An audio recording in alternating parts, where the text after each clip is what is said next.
Ada seorang sahabat Nabi yang merupakan paman dari Sayyidina Anas, namanya Sayyidina Anas ibn Nadhr. Pada waktu perang Badar, tidak semua sahabat itu ikut karena perang Badar itu perang yang tidak terduga. Nabi gak berencana perang, akhirnya terjadi. Sehingga makanya orang yang ikut dalam perang Badar itu spesial banget. Spesial banget. Ini termasuk perang paling besar, paling agung karena memang perang tanpa persiapan, tapi mereka benar-benar tidak takut. Jadi ini waktu itu yang berperang, ini benar-benar perang pertama yang luar biasa. Sehingga yang ikut ya. Maka dikatakan Ashabul Badar itu memang punya keistimewaan. Sampai dikatakan barang siapa yang punya hajat dan ingin dikabul hajatnya, termasuk sebutkan 313 nama Ashabul Badar, orang-orang ikut perang dalam perang Badar, maka semoga hajatnya akan dikabul. Karena mereka adalah orang istimewa. Nama-namanya siapa? Cari sendiri. Jangan males nyari ibu. Jadi Anas ibn Nadhr ini sedih banget gara-gara gak bisa ikut perang Badar.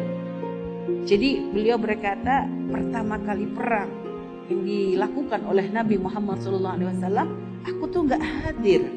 Aku gak bisa ikut waktu itu.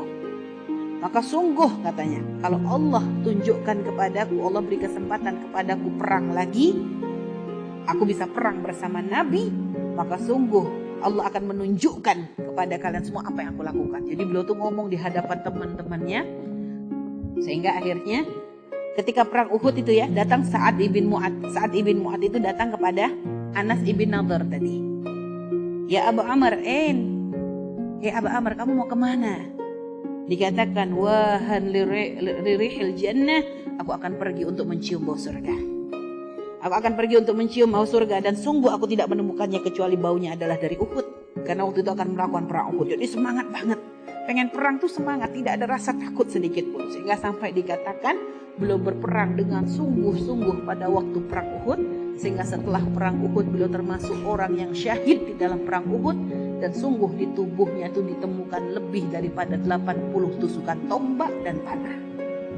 Jadi benar-benar pengen membalas ketidakhadirannya di perang Badar itu. Di perang Uhud itu beliau tuh benar-benar luar biasa di dalam perang. Pokoknya sama sekali gak takut. Selagi pokoknya nyawanya masih ada, terus berperang. Makanya sampai di dalam tubuhnya tuh sampai ada 80 tusukan. Kebayang kayak gimana 80 tusukan itu. Bahkan sampai dikatakan ada saudaranya yang melihat jenazahnya Sayyidina Anas ibn Nadhr tuh gak bisa mengenali wajahnya karena begitu parahnya. Begitu parahnya lukanya, hanya tahu dari jarinya. Jadi jarinya tuh ada tandanya begitu ya, dari jari kakinya. Jari kakinya tuh ada tanda bahwa itu adalah Anas bin Nadhr. Taunya tuh dari situ tok. Kalau ngelihat fisiknya nggak bisa dikenali lagi. Karena terlalu banyak luka yang ada di tubuhnya. Jadilah para sahabat Nabi itu segitunya mencari kematian itu. Jadi kematian bukan ditakuti. Makanya para orang kafir tuh paling takut sama umat Islam kalau perang fisik. Karena kalau orang kafir itu mau perang tuh takut mati. Tapi kalau umat Islam cari mati. Jadi kematian tuh malah dinanti karena mereka tahu. Sampai ada waktu itu sahabat mau makan kurma, nggak tahu mau sudah ini nanti dimakannya nanti di surga. Sampai segitunya mereka. Jadi keyakinan bahwa jihad ini adalah cara mereka untuk mencari ridha Allah. Wah, mereka berperang dengan sungguh-sungguh, gak takut.